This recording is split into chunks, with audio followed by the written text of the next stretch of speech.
The first step in developing a poster is determining what color scheme that we want to use.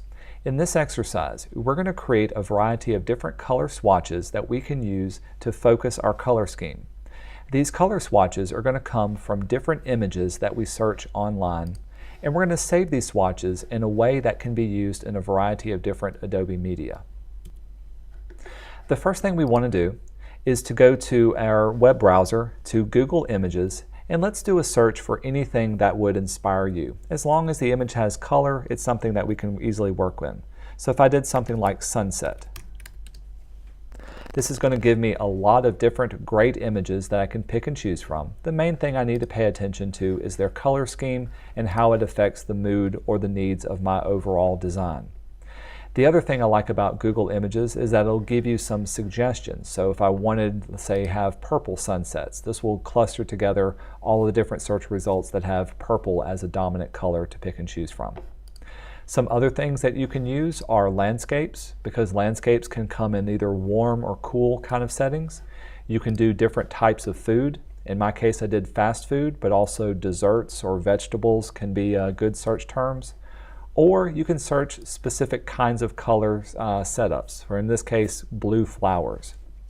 Once you find about 3 to 5 images, you need to download each of them to your computer. For my examples, I downloaded a hamburger, a flower still life, and a colorful sunset.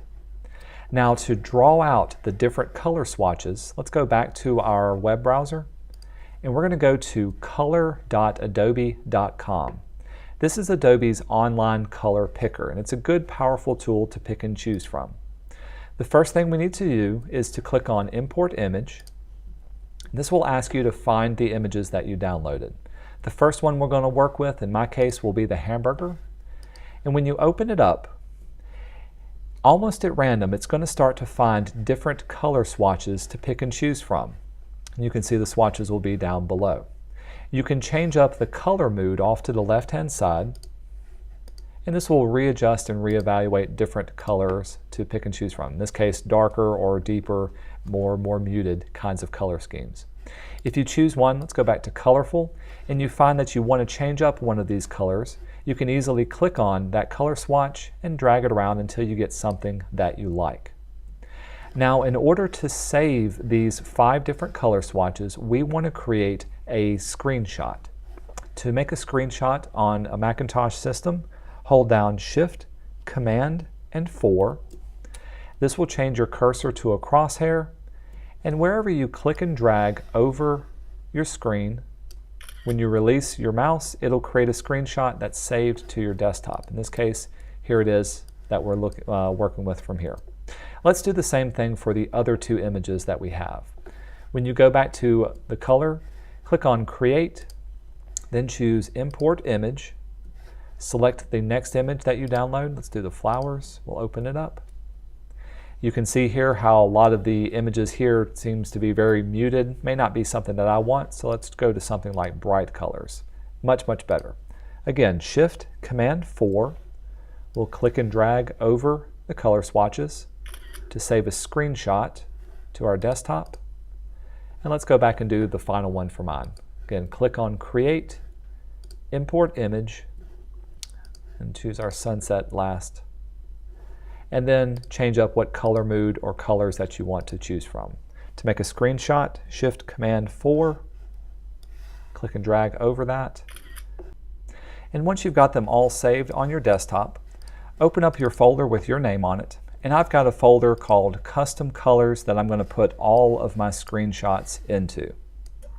This way I can easily find them later on. Now let's jump into Adobe Illustrator. Go up to File and create a new document. The size of this document needs to be tabloid size. So you can go to Print, choose Tabloid. If you don't already have it set, change your units of measure to be inches. We want there to be just one artboard, and let's add 1/8 of an inch, 0.125 to all sides. Additionally, open up your advanced options and make sure your color mode is set to RGB. This will give us a lot better color blending modes once we start to blend up our colors later. We'll say Create.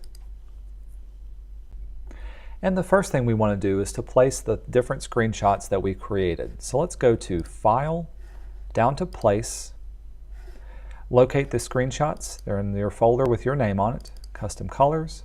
You can select all of them, choose Place, and then when you click your mouse once, it'll place each of the different screenshots until they're all on there.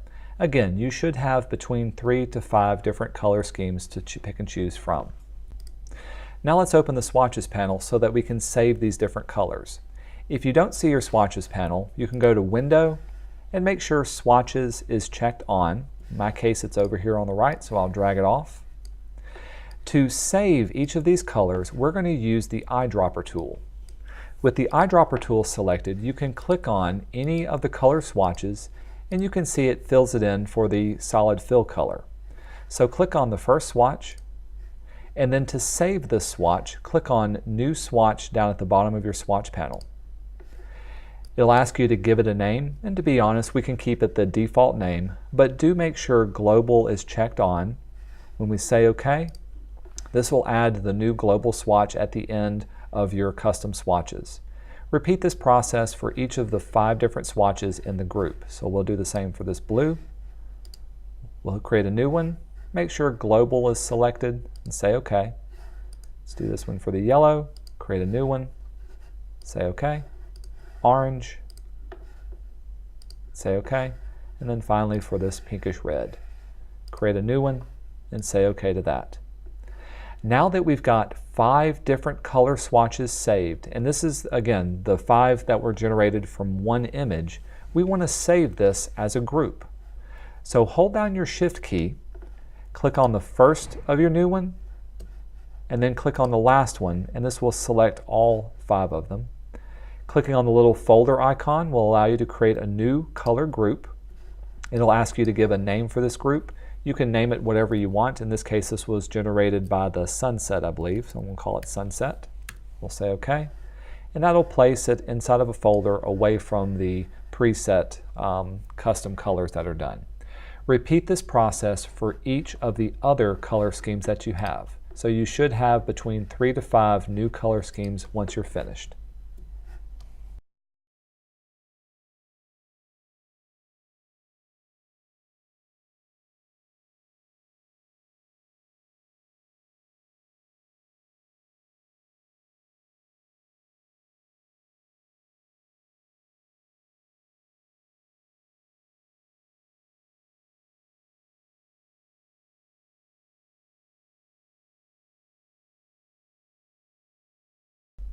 Now that we've got our custom swatches already saved in their own groups, let's get rid of all of these other pre-made swatches.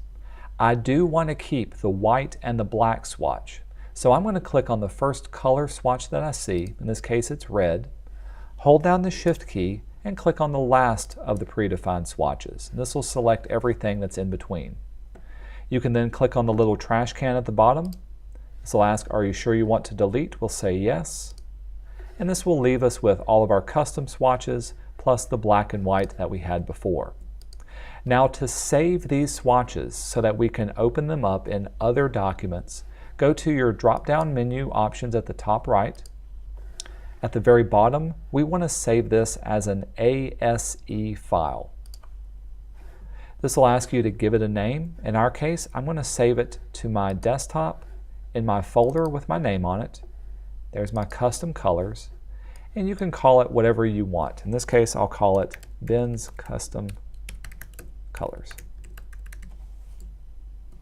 Again, the file format needs to be an ASE file. We'll hit Save, and we'll say OK. We can then go back to our Adobe document. I'll put our swatches off to the side. Choose your selection tool and select and delete away any of the swatches that you have. The ASE file that we just created, if I go to my desktop and choose Custom Colors, this file is what you're going to upload to Moodle for as one of your exercise grades.